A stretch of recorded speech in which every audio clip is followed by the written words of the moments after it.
अगर व्याकुलता हृदय में पैदा करनी है, मुझे रहा नहीं जाता प्रभु के बिना, मुझे बोध के बिना, प्रेम के बिना रहा नहीं जाता, उसके लिए बाबा ने ये सिद्धांत जीवन में उतारा, तब उनकी व्याकुलता पैदा हुई थी।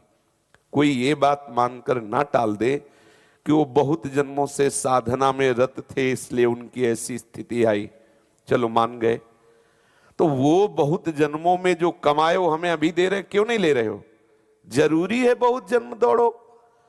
महापुरुष जन जैसे पिता अपने जीवन भर की कमाई हुई संपत्ति अपने पुत्र के नाम कर देता है, ऐसे ही हम सब इस महापुरुषों के कृपा भाजन बने, इनकी आज्ञा के अनुसार चलें, तो हमें उतना दौड़ना नहीं पड़ेगा।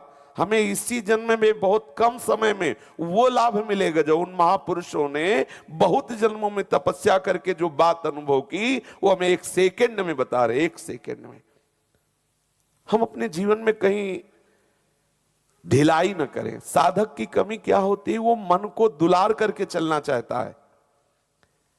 बहुत जन्मों से मन हमें फंसाए हुए हैं, तो जहां हम इसके प्रतिकूल होने की चेष्टा करते बहुत डर लगता है। आप देख लीजिए, ये अंदर की बातें हैं, अनुभव की हुई बातें हैं। जहां कोई आप कड़ा शासन करने की बात सोचे तो भय अंदर आ जाएगा, और अगर नियम ले लिया कड़ा तो हफ्ता नहीं बीतेगा, ऐसा प्रलोभन आएगा कि आपको भ्रष्ट होने की जगह तक पहुंचा देगा। अगर आप सावधान नहीं हैं तो मन को दुलार करना बंद कीजिए। अगर मन को दुलार करेंगे तो कभी व्याकुलता नहीं आ पाएगी। क्षुध व्याधिस चिकित्सताम प्रतिदिनम भिक्षौषधम भुज्यताम। क्षुधा रूपी रोग की चिकित्सा करो, केवल चिकित्सा, आहार नहीं, चिकित्सा दवा रूप में। आगे प्रसंग आएगा, एक संत श्री एकांत क्षेत्र में वास करते थे और बहुत से साधक उनके आश्रय में रहते थे। तो जो नारियल होता है ना, पका नारियल, उसमें जो ऐसे होता है उसके संत जन दो भाग करके एक की कटोरी बना लेते हैं।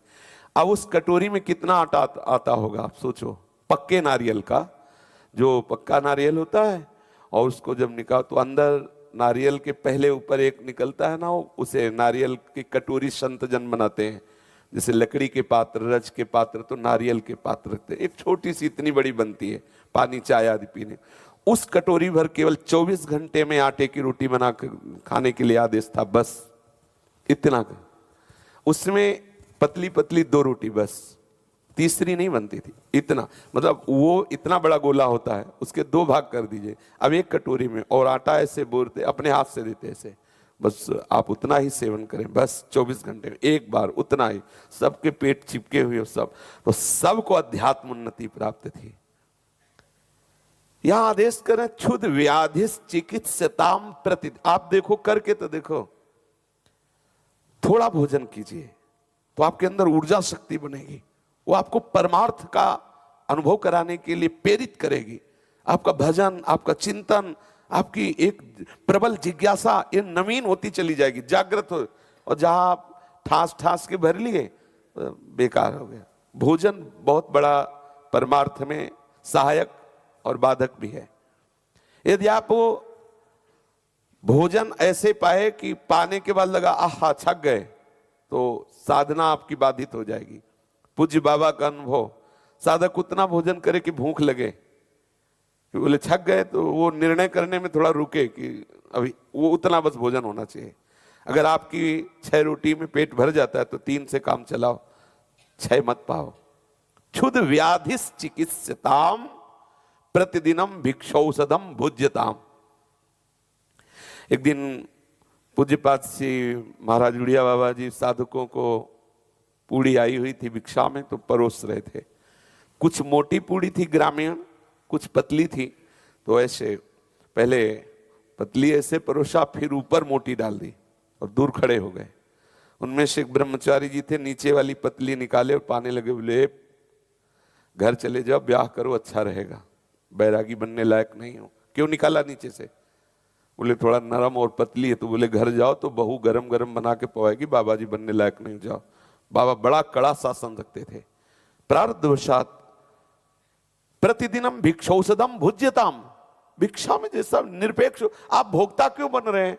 स्वादिष्ट अन्न आदेश कर रहे हैं, स्वाद अन्नम न तु याच्यताम, स्वाद अन्न की याचना मत कीजिए, प्रारब्धवशात जो मिला जैसा मिला थोड़ा पा लीजिए। और यहां मन हमारा 5 ज्ञानेंद्रियों के साथ लगकर हमें फंसाए हुए, इस बात को आप समझिए। हम क्या करते हैं कि भोक्ता बन करके मन जो 5 ज्ञानेंद्रियों के विषय में शब्द स्पर्श रूप रस गंध में फंसाता है, उसे हम भोक्ता मानकर राजी हो रहे हैं। बड़ी सुंदर सुगंध है, बहुत सुंदर भोजन है, बड़ा महीन कपड़ा है, बड़ा कीमती है, ऐसा। आप कहां हो? आप कहां हो? सावधान। तभी हमारे अंदर की जो भगवत प्राप्ति की व्याकुलता बुझी हुई है, उसको जगाने के लिए हमें ये करना होगा, तभी हमारे अंदर व्याकुलता नहीं बढ़ रही। ध्यान दीजिए, मना खष्टान इंद्रियाणि प्रकृति स्थान कर्षति, आपकी विरहाग्नि को ये शांत किए हुए है। जो 5 ज्ञानेंद्रियों सहित मन विषयों का सेवन करा रहा है, उसे आप भोक्ता भाव से स्वीकार कर रहे हैं, इसलिए न मुमुक्षुता जागृत हो रही और न प्रेम प्राप्ति के लिए विकलता आ रही है। सबसे पहली दृष्टि रखो आप आहार पर, करके देखो। आप सब भगवत कृपा पात्र जन हैं, क्योंकि प्रायः संसार ऐसे बंधनों से जकड़ा हुआ है, निकलना मुश्किल। आपको प्रभु ने पसंद कर लिया, मार्ग दे दिया। जैसे सब नवीन साधक, आप चाहो 10 घंटा आसन में बैठ सकते हो। अरे कितना आनंद का विषय है। आप शरीर के राग से ऊपर उठिए।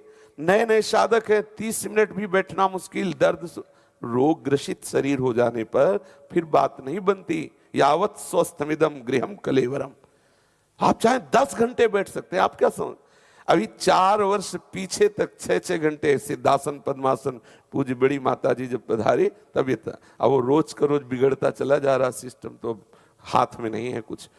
अरे हम भगवत मार्ग के पथिक है। 45 मिनट थोड़ा कम दर्द होने के बाद फिर दर्द भीषण शुरू होता है। 2 घड़ी के लगभग 48-45 मिनट के बाद वो 15-20 मिनट आपको सहना है केवल, इसके बाद शून्य हो जाएगा, वायु पच जाएगी। फिर जो आनंद की अनुभूति होती है, 5 घंटे 6 घंटे शांत शून्य शरीर, इंद्रियांतर्मुख, बाहर सुनना बंद, देखना बंद, आंखें खुली हैं, बाहर का दृश्य नहीं, आंतरिक दृश्य चल रहा है। आप देखो परमार्थ के पथिक हो। आप देखो अंदर आपको क्या दिव्यता की अनुभूति हुई है, क्या चिदानंद भाव आया है। अभी कुछ हाथ लगा है क्या? अंदर देखो अंदर। फिर हम कैसे बाहरी केवल धनी बने, जेब में हमारे पास कोई संपत्ति नहीं और हम बाहरी धनी बने तो बात नहीं बनेगी।